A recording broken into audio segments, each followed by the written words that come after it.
This latest extension was designed to take part in the wonderful building that we have right there that we're going to be opening on November 5th, done by Selma.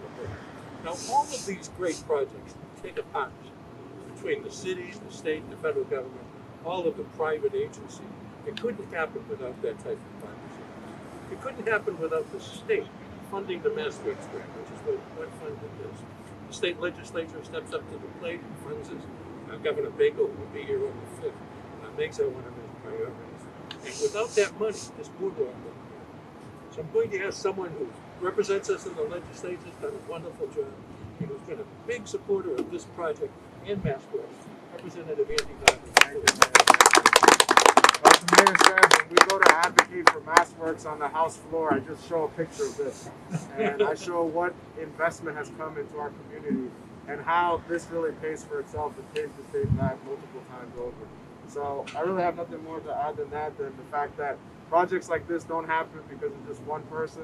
They happen because there's teamwork at multiple levels and there's a will to do something to make sure that the community benefits. So as long as we continue to keep that lens of making sure that our investments are on behalf of the community, we know that there's much more to come for this city. So just proud to be a part of this delegation. On behalf of the Haverhill delegation, we'll continue to fight for MassWorks grants, and we'll continue to make sure that Chapter 90 is a big priority and that Haverhill gets its fair share. So thank you very much. When I took office years ago, 100 years ago, I didn't think Haverhill got its fair share, but we do now. Thanks to Representative Vargas, former Representative Tapsiamo, great delegation and agreement. Now, this also wouldn't happen without the assistance of the Haverhill City Council. They have to vote for this. They have to vote for that project right there, for them to get their permit. They have to vote for us to be able to sell the land. This came about because of an RFP. When we put that parcel out to bid, Sal Napoli was bid above the asking price, above the appraised value, but the city council has to okay it. And they did. They have to okay the parking. This would not have happened without the Haverhill City Council. We have several councilors here. City Councilor Joe Bevilacqua, City Councilor Mary Ellen Taylor, and the City Council President Linda Barrett, and I'll ask her to say. Well, thank you, Mr. Chair. As the council, we were thrilled to be able to help make sure this vision came true. We were able to take a little tour of the Sal's building last week, and it was pretty remarkable. And to activate another section of Boardwalk for the city as a whole, for everybody downtown, as a former downtown business owner, you know, every step we take to connect these boardwalks is remarkable from where we started. This little section here and the little section down behind the tap. And I mean, just look at how beautiful this is. And we are taking full advantage of this waterfront that we have. And I you know, salute the mayor, the legislative delegation, of course, Sal, for making this happen. Thank you. This wouldn't have happened without a great team at City Hall, putting together the documents that were needed to rezone Merrimack Street, putting together the application for the MassWorks, making it a great application that ended up getting it. And of course, putting together all of the plans that enabled Sal to build this great building. We have several members of our team here. We have Andrew Hurley, our CDBG director, also is our grant applicant director. We have Pam Price, deputy director of a very large economic development department. The whole team. And we have Bill Goldberg, who's been in charge for many years of planning, economic development, community development.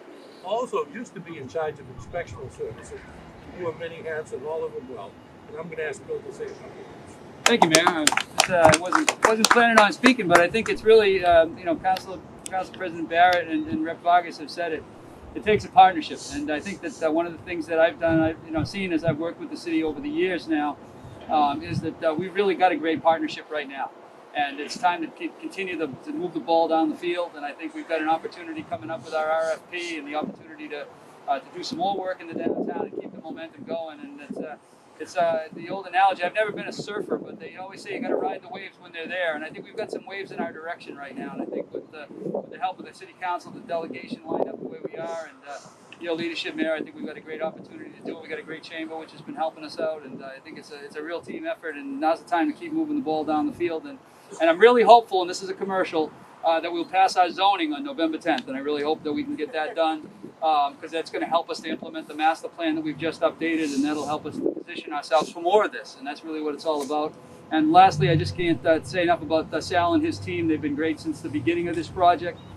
They've been very responsive. They've worked with Health and Inspection Services, and they've done a great job. And Sal, is a man who delivered exactly what he said to us he was going to do, and can't ask for more than that. So, thank you. Now, the project also wouldn't have happened without private industry, without a number of great businesses all along the boardwalk, without a great Chamber of Commerce director in Duke and Sherwood. Well, unfortunately, we're losing, but let's give him a round of applause. He's done an outstanding job. Where you going, Bowden? Go to Lawrence. Welcome. And without the man whose vision, whose talent, and whose money made that building there possible, it made it possible for us to get the grant to extend the boardwalk. I'd like to recognize the great entrepreneur, Sal Napoli, and say hello.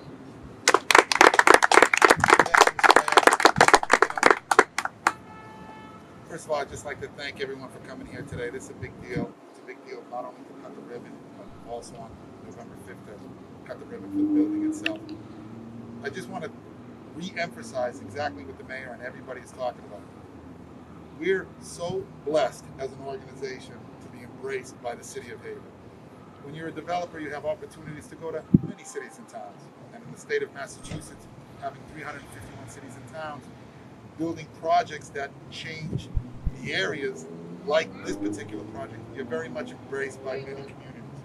But I have to tell you the truth, Mr. Mayor, as a result of you, as a result of your inspectional services, so many people from Bill to the city council to legislation to the former legislator, I just got to tell you how grateful we are, how lucky we are. And it's us that should be thanking the city of Haverhill. It is us that should be thanking everybody here. You gave us an opportunity. You worked with us.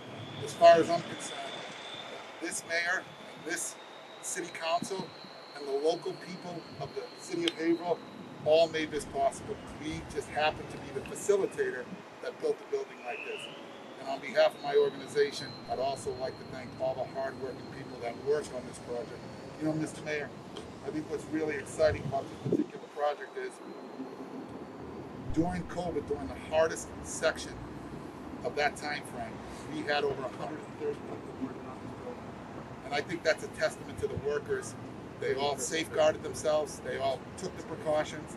Our governor allowed us to come in and work because this was an essential product. So we're very grateful for your inspectional services. They work with us every single day. Rich McDonald is amazing. So with that, I just want to thank everyone for being here today. I want to thank you for allowing us to come into your city and be embraced by like that. We look forward to the future. And thank you very much for taking me around the city in your convertible. Thank you, Mr. Mayor. I gave that convertible to my son. We have two other councilors here. Would you like to say? No, that's okay. No, I think everything's been said. You know, And then a some. city that doesn't go forward is stagnant. And one thing Haverhill has been for the last 20 years. Thank you very much, Councilor Bevelat. I just say Bill Pillsbury and I, who remain friends after working together for so many years, we actually worked on the original Boardwalk and the downtown development, and we always envisioned that this project would in fact exceed our expectations. And I have to tell you that the Boardwalk matches the vision of Sal Napoli, because there's no one else that could have had a building like that vision. And this Boardwalk, Mr. Mayor, under your leadership and guidance and that of our state legislators, look at this. This is absolutely spectacular. On a beautiful day like this, how can you beat this? So congratulations to everybody involved and to all the great people in the city departments. We sometimes don't get recognized enough. Congratulations to them. And to my good friend, Duke. All of you made this happen. So I'm going to ask all of you, maybe John can stay behind to take the pictures, but all of you come on over here and help us cut the ribbon. 1, 2, 3. Congratulations to everyone.